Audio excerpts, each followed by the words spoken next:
Classique. 7h30, 9h, la matinale de Radio Classique avec Guillaume Durand.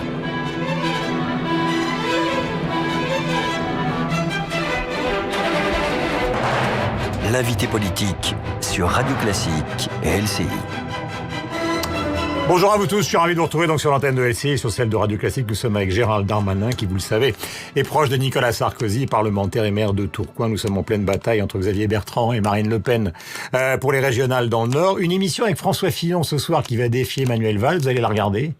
Ce soir, on a une réunion publique avec Xavier Bertrand, mais je regarderai en replay l'émission. Oui. Ouais. Est-ce que vous considérez le fait que finalement ni Juppé ni Fillon se sentent solidaires du programme qu'est en train d'élaborer Nicolas Sarkozy, ça contribue à quoi ? Une sorte de désordre dans l'opinion pour ceux qui souhaiteraient que la droite classique soit unie ? Non, je crois pas. À partir du moment où il y a des primaires, c'est pas simplement un concours de beauté, comme disait un parlementaire de mon mouvement, c'est aussi un lieu où on porte des idées. Moi, je soutiendrai Xavier Bertrand à la primaire, parce qu'il porte des idées originales, le septennat non renouvelable, ou par exemple le ministère de l'autorité qui regrouperait la justice et la sécurité. Chacun pourra choisir parmi les électeurs de droite et pas simplement les adhérents des Républicains, même si bien sûr il y a une plateforme qui est une logique normale. Mais vous croyez sérieusement que Bertrand va pouvoir aller aux primaires s'il perd contre Marine Le Pen dans le Nord ? Il a 10 points de retard pour l'instant. Et je sais que c'est votre région, donc vous partez de deux hypothèses. Alors d'abord que Xavier Bertrand n'aille pas à la primaire et qu'ensuite il perde dans le Nord. Comme je pense qu'il va gagner dans la région Nord-Pas-de-Calais-Picardie. Mais pourquoi ? Expliquez-nous notre vision sur ce point précis, puisque les sondages lui donnent, je le rappelais tout à l'heure, les sondages ne sont pas la vérité, mais lui donnaient 10 points de retard. Comment fait-il pour combler ce retard dans l'opinion ? Heureusement que les sondages ne sont pas une vérité, sinon je serais un hologramme devant vous. Par deux fois, j'ai été donné perdant par tous les instituts aux élections législatives et municipales. Parfois jusqu'à 15 points de retard. Donc laissons faire la campagne. Les sondages d'aujourd'hui sont une indication, mais font pas l'élection de demain. 2 mois et demi, c'est très long. Donc vous pensez qu'il va gagner ? Je pense que ce sera très difficile. Je pense que les Français sont en colère. Je pense que les socialistes ont transformé une région Nord-Pas-de-Calais-Picardie en désert économique. Je pense que Mme Le Pen transformerait ce désert inéluctablement en catastrophe. Et je pense que nous sommes les seuls, dans un climat extrêmement difficile, à pouvoir porter une espérance pour la région Nord-Pas-de-Calais-Picardie. On va parler tout à l'heure de la politique des migrants, puisque Nicolas Sarkozy l'a abondamment abordé lors des journées parlementaires qui viennent d'avoir lieu donc à Reims. Est-ce que vous n'avez pas le sentiment actuellement avec Emmanuel Macron qu'il y a quand même une sorte de, comment peut-on dire, de projet dans sa tête ? Je parle pas du projet à gauche, mais qui consisterait finalement à vider le programme de la droite d'ici 2017 en y allant par déclaration, puis par loi, puis par déclaration, puis par loi. Je parle des 35 heures, du statut des fonctionnaires, et pourquoi pas d'autre chose qui fait qu'à la fin, vous allez vous retrouver sans programme. Le problème de M. Macron, c'est pas sa pensée, qu'un certain nombre de personnes à droite partagent. Le problème de M. Macron, c'est les actes. Rien n'est concrètement transformé. Alors, j'ai entendu que Mme Aubry, que je connais bien, oui, mais c'est ras-le-bol de Martine Aubry, surtout. Les Français ont eu ras-le-bol, puisqu'ils ne l'ont pas élu à la présidence de la communauté urbaine de Lille. Elle a tout perdu, l'héritage de Pierre Mauroy, dans la grande région. Elle a perdu les grandes communes du département du Nord, le département du Nord lui-même. Elle n'est plus la patronne. Elle a même été battue au premier secrétariat du Parti Socialiste. Son candidat aux élections régionales fait quasiment 16% au premier tour dans la région de Guimolet et Pierre Mauroy. Mme Aubry, elle est l'incarnation de tout ce qui marche pas en France. Donc elle est morte politiquement. Non, mais je pense qu'il est temps qu'elle prenne sa retraite, parce que là, manifestement, elle a dans sa famille politique quelqu'un qui porte des idées, qui a manifestement beaucoup de talent, qui est Emmanuel Macron. Plutôt que d'être acariâtre, elle ferait mieux d'être à l'écoute de cette nouveauté, de cette jeunesse. Mais vous n'avez pas répondu sur le fond, c'est-à-dire sur l'idée peut-être qu'il y a une arrière-pensée à gauche.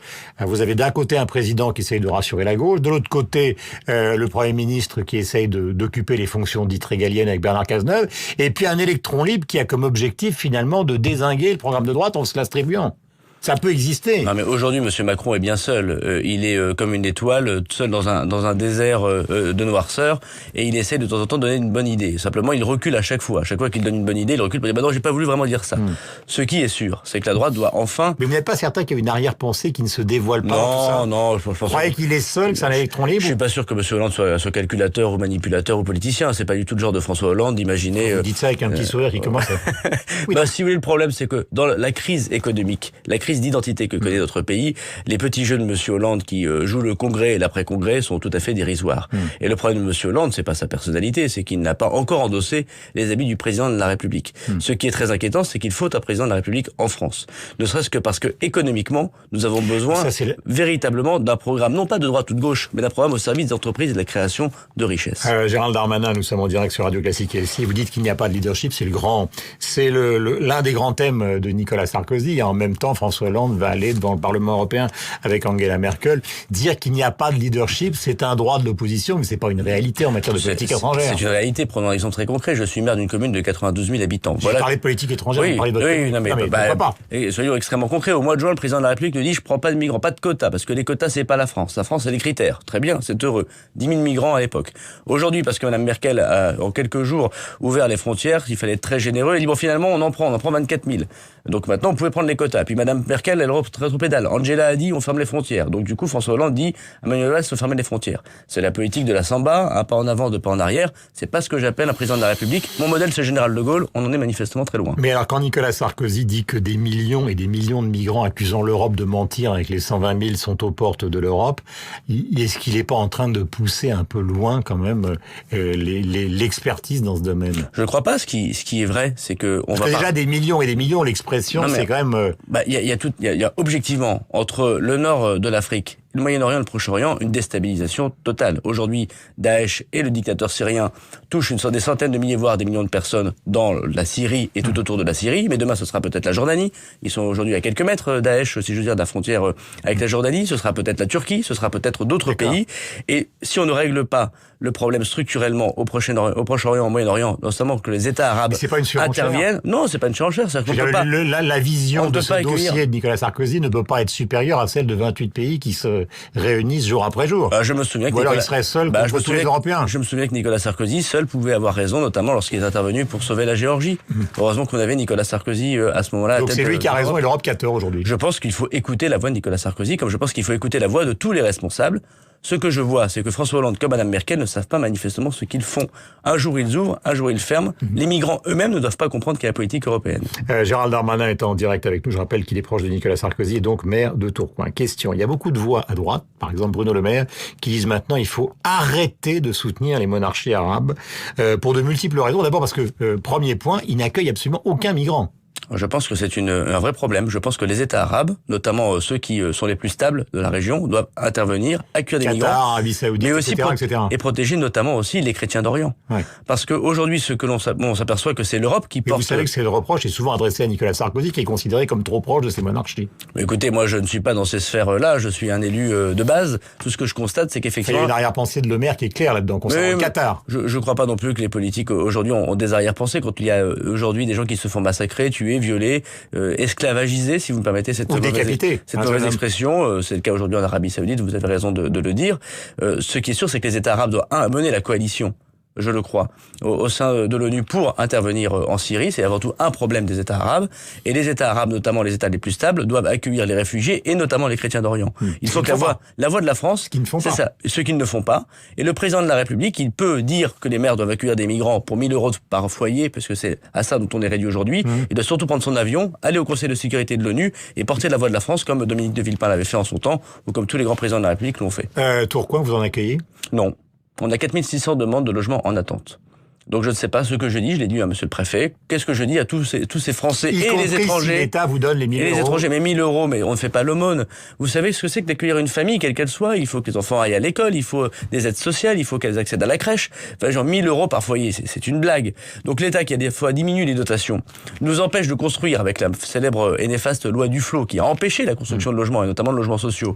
En plus, maintenant, souhaite qu'on fasse le travail à sa place. Ce qui est sûr, c'est que l'État peut faire son travail, réquisitionne des hôtels, c'est ce qu'il fait, c'est ce qu'il a toujours fait, et paye éventuellement s'il souhaite accueillir des déboutés du droit d'asile en attendant la reconduite à la frontière ou intégrer ceux qui ont eu effectivement le droit, et c'est tout à fait légitime, d'être sur notre sol. Mais ce qui est sûr, c'est qu'avec 4 600 de demandes de logement en attente, après 25 ans de socialisme dans ma ville, je ne vais pas expliquer que je trie les demandes par rapport à leur pays d'origine. Et vous le savez très bien, vous faites le jeu de Marine Le Pen, que Xavier Bertrand qui tient ce discours, Nicolas Sarkozy qui parle des millions et des millions. Je sais pas si... Vous savez, le jeu de Madame Le Pen...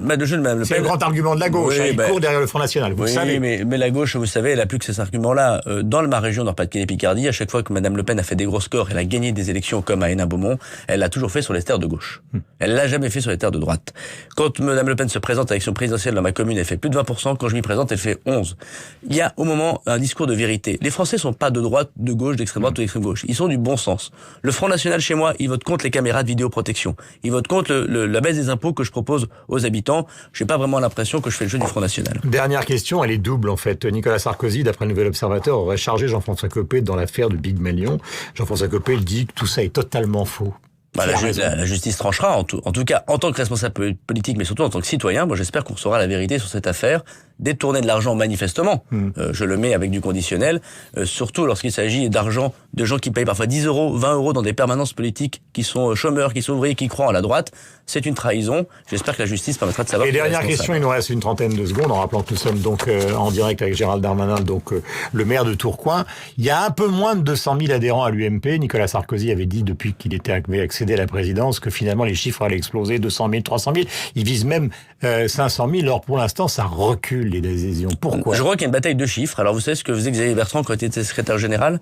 Il avait, devant les journalistes qui posaient la question, donné tous les reçus fiscaux, qui est le seul moment indiscutable, puisque c'est l'État qui nous délivre les reçus fiscaux quand vous donnez de l'argent dans un parti politique. Donc il y a pas d'essor. On peut compter. Il n'y a pas d'essor politique. On peut compter les reçus fiscaux. Moi, ce que je vois, c'est qu'il y a un engouement pour les Républicains, mais surtout pour les primaires. Et j'espère qu'il y aura 3 millions de votants aux primaires des Républicains. Merci beaucoup. Gérald Darmanin était notre invité donc ce matin sur l'antenne de Radio Classique.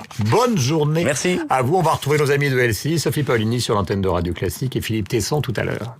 Épargne.